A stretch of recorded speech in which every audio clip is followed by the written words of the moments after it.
एक 3 साल की बच्ची होती है और 14 साल का एक लड़का होता है। वह भी बच्चा ही था, 14 साल का कितना बड़ा होता है। वह उस बच्ची के साथ रेप करता है और दोस्तों फिर उसके गले को चबाने लगता है। वह उसको मार डालता है चबा चबा करके। और दोस्तों उसके बाद खुलता है राज, आखिर उसने ऐसा क्यों किया था, वह इतना वैसी दरिंदा आखिर क्यों बना था, क्यों उस छोटी सी मासूम सी बच्ची की उसने हत्या कर दी थी। पूरी जानकारी यहाँ पर लेने वाले हैं और वीडियो को अंत तक ज़रूर देखिएगा। नमस्कार, मैं हूं सुदेश कुमार और तिरछी बात चैनल में आपका स्वागत है। यह घटना मध्य प्रदेश के छत्तीसगढ़ के बिलासपुर की है। बिलासपुर के अंदर एक सुषमा नाम की 3 साल की बच्ची होती है। सुषमा बदला हुआ नाम है, बच्ची का नाम लेना ठीक नहीं है, हालांकि उसकी मौत हो चुकी है, ले सकते हैं, लेकिन फिर भी दोस्तों सुषमा नाम की लड़की होती है, छोटी सी 3 साल की है। अपने घर आंगन में वह खेल रही होती है। उसके मम्मी है, पापा हैं, एक बड़ा भाई भी है। अब एक दिन क्या होता है, घर के अंदर उसकी जो माँ होती है वह खाना बना रही होती है और उसका जो बापू होता है वह काम पर गया हुआ होता है। तो वह छोटी सी बच्ची घर के अंदर अकेली खेल रही थी और खेलने के लिए वह बाहर रास्ते में निकल जाती है। माँ खाना बना रही थी और बेटी अब गायब हो जाती है, वह वापस आती ही नहीं है। खाने को छोड़ करके माँ खड़ी होती है, देखती है बेटी कहाँ गई, इधर उधर ढूंढती है, गलियों में ढूंढती है, लेकिन कहीं भी उसकी बेटी उसको नज़र नहीं आती है। माँ बड़ी चिंतित, हैरान, परेशान अपने पति के पास फ़ोन कर देती है कि हमारी बेटी सुषमा घर से गायब हो गई है, आखिर वह गई तो गई कहाँ। दोस्तों उसके बाद पति भी आ जाता है और गाँव के लोग भी उस नन्ही सी बच्ची को ढूंढने लगते हैं, लेकिन वह नन्ही सी बच्ची अब किसी को भी कहीं पर भी नज़र नहीं आ रही थी। आखिर वह गई तो गई कहाँ। सारे घर वाले यही सोच रहे थे कि आखिर वह बच्ची गई तो गई कहाँ। तभी क्या होता है, एक गांव का व्यक्ति कहता है कि तुम्हारी लड़की को मैंने तुम्हारे पड़ोस के लड़के के साथ देखा है, जो कि 14 साल का बच्चा है। तो वह लड़की उस 14 साल के बच्चे के साथ खेल लिया करती थी। तो जो माँ होती है वह उस लड़के के घर पर जाती है, यही सोच कर कि उसके पास खेल रही होगी।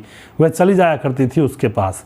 वहाँ जाकर वह आवाज़ लगाती है अपनी बेटी को और उस लड़के को जिसके घर में वह गई थी, लेकिन वहाँ पर कोई भी नहीं बोलता है। अब दोस्तों वहाँ पर वह इधर उधर देखती है, कमरों में झांक करके बाथरूम में देखती है तो बाथरूम के अंदर से लॉक लगा हुआ था।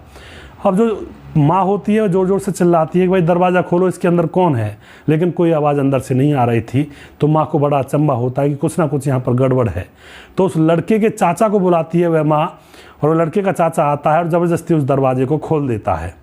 जैसे दरवाज़ा खुलता है तो अंदर का जो नज़ारा था उसको देखकर वह माँ गस खाकर गिर जाती है, क्योंकि दोस्तों उसके अंदर उस लड़के ने उस लड़की के साथ रेप किया। उसके बाद जब वह रोना चाह रही थी तो उसके गले को अपने दांतों से काटा और गले की जो नली होती है उसको चबा चबा कर बुरी तरह से वहाँ से खून निकल रहा था। 3 साल की बच्ची के शरीर पर एक भी कपड़ा नहीं था। उसके बाद दोस्तों उसकी हत्या कर दी जाती है और वह बाथरूम में ही खड़ा था, सोच रहा था कि अब क्या किया जाए, लेकिन इतने में ही उस लड़की की माँ वहाँ पर पहुँच जाती है। अब दोस्तों क्या होता है, इस लड़के को पकड़ लिया जाता है, पुलिस को बुलाया जाता है। पुलिस आती है, मामले की छानबीन करती है, उस बच्ची के शव को अपने काबू में लेती है और उसको पोस्टमार्टम के लिए भेज दिया जाता है। और पोस्टमार्टम रिपोर्ट आती है कि पहले इसके साथ रेप ही हुआ था और रेप होने के बाद इसकी हत्या की गई है। अब यहाँ पर गाँव वालों में रोष पैदा हो जाता है कि इस 3 साल की मासूम सी बच्ची ने किसी का क्या बिगाड़ा था, और सारे गाँव वाले अब रोड पर आ जाते हैं, धरना प्रदर्शन करने लगते हैं और पुलिस के ऊपर दबाव बनाते हैं कि उस लड़के को कड़ी से कड़ी सजा दिलवाई जाए जिसने यह नृशंस हत्या की है इस 3 साल की मासूम सी बच्ची की। अब पुलिस के ऊपर दबाव बढ़ता है तो पुलिस उस लड़के को अरेस्ट करती है और अरेस्ट करने के बाद उसके ऊपर हत्या का मामला लगाया जाता है। पॉक्सो एक्ट के तहत मामला दर्ज किया जाता है और दोस्तों यहाँ पर उससे पूछा जाता है कि तुमने ऐसा क्यों किया।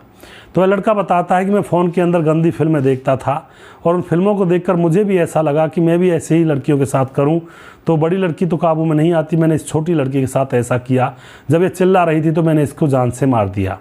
उसके बाद दोस्तों गांव वाले कहते हैं कि इनके घर को तोड़वाओ और जो इसका जो चाचा था जिसने दरवाज़ा खोला था उसके बाद वह फरार है, उसको भी पकड़ो और इनके घर को किसी तरह से तोड़वाओ जिससे कि इनको सबक मिले।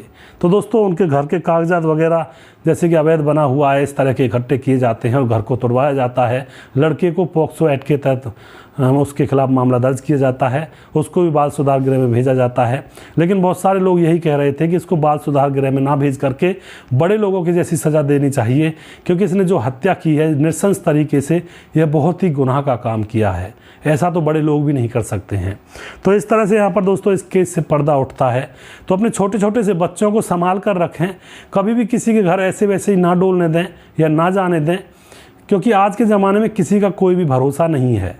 अपने तो यहाँ पर वीराने हो जाते हैं, फिर पड़ोसियों की तो बात ही क्या है। कोई न जाने कैसी घात लगा कर बैठा हो और ऊपर ऊपर से मीठी मीठी बात करता हो, और कब और न जाने कैसे आपके बच्चे के ऊपर कोई प्रहार कर दे। तो अपने बच्चों को सावधानी से रखें, नज़र के अंदर रखें। यही कर्तव्य और दायित्व होता है माँ बाप का अपने बच्चों के प्रति।